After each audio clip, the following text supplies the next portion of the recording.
Hi guys, welcome to Sons of Cain. This is the second part of the Siu Lim Tao video. Hope you like it.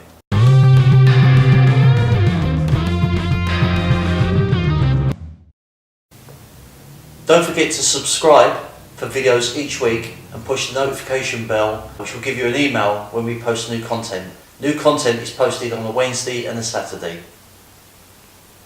Before we start the applications, what we're going to do is pack out drill. Now normally you would be standing facing your opponent, so because Kev is in the chair at the moment, it's going to change things around a little bit, and if you're familiar with it you'll see the differences, but the principle behind it is exactly the same. So with the pack cell drill, I've got my right wrist against Chris's right wrist.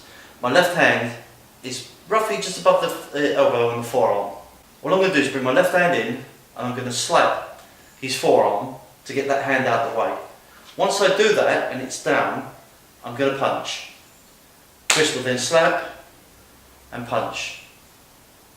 Now the thing to remember with this, apart from keeping your shoulders down and nice and relaxed, is that once you've slapped the arm down and you're punched, bring your other hand back so that when the punch comes in, it's almost like a circle motion. Because what you'll find is as you get faster, it starts to begin to look a bit like this. That's not packed up. So remember, very slow, very steady to start with. It comes through, attacks, brings over, punches, comes away, and comes through this way. Okay? So it slaps over, comes through.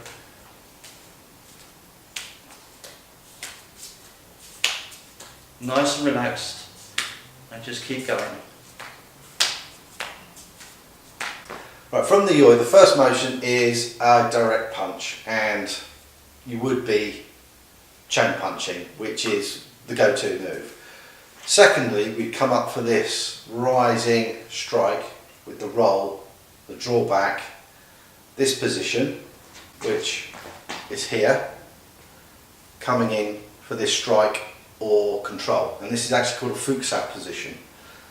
So what's going to happen is if Kev is punching, I can be rising up, so I'm actually getting what we call a pansal block.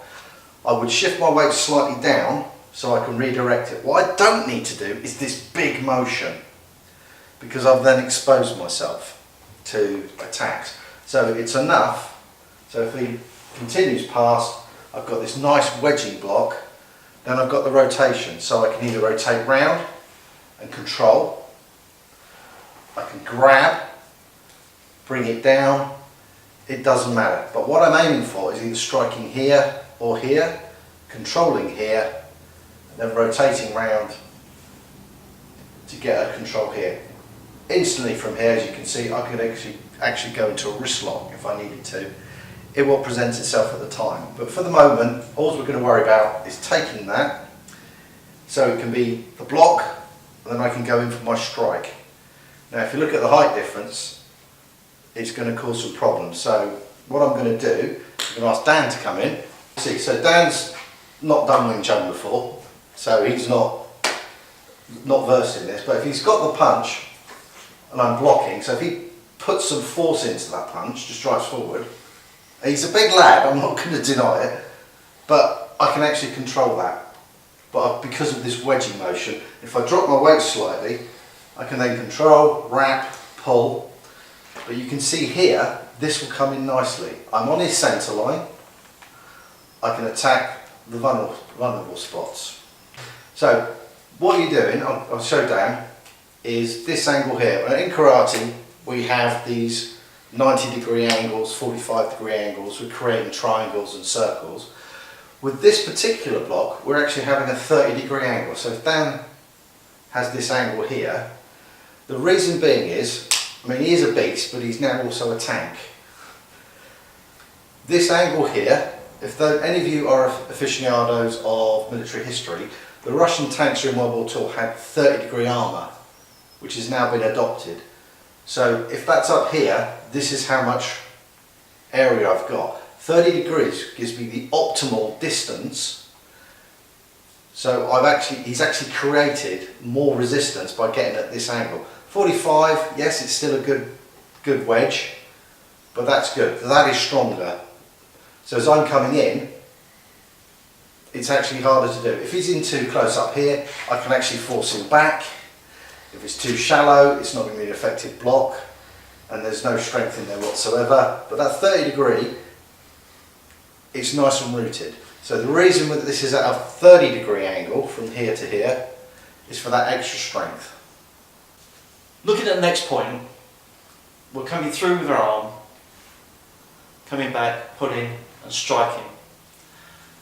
So we're in here, we've won a game, we pull back, strike through.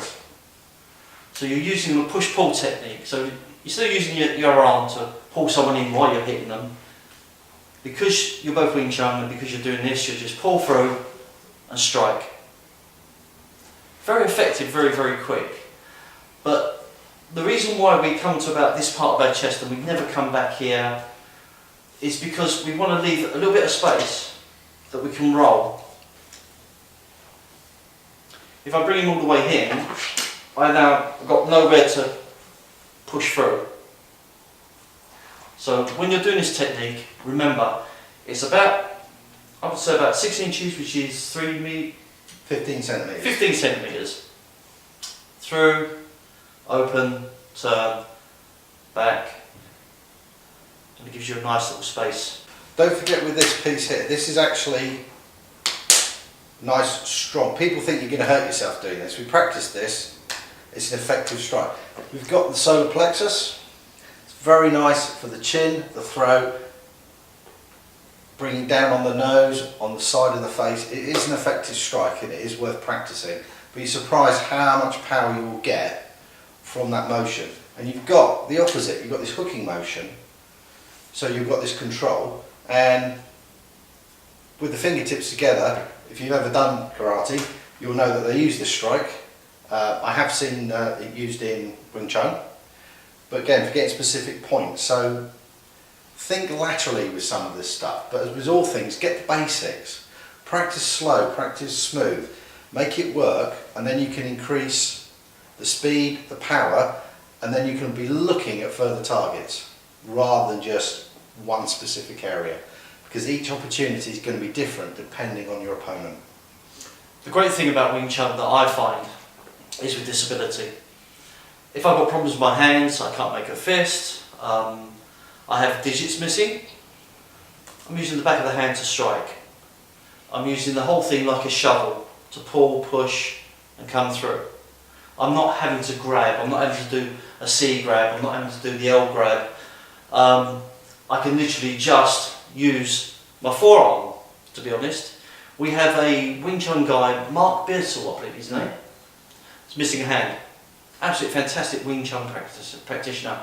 So again, for the disability side, this is fantastic. I mean, I'm moving Chris around with just my forearm. I've got the shovel motion, I can pull through and totally mess him up.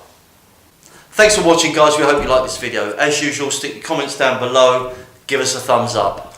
As always, if you haven't done so already, please subscribe. Don't forget to ring the bell. Don't forget to free the fear.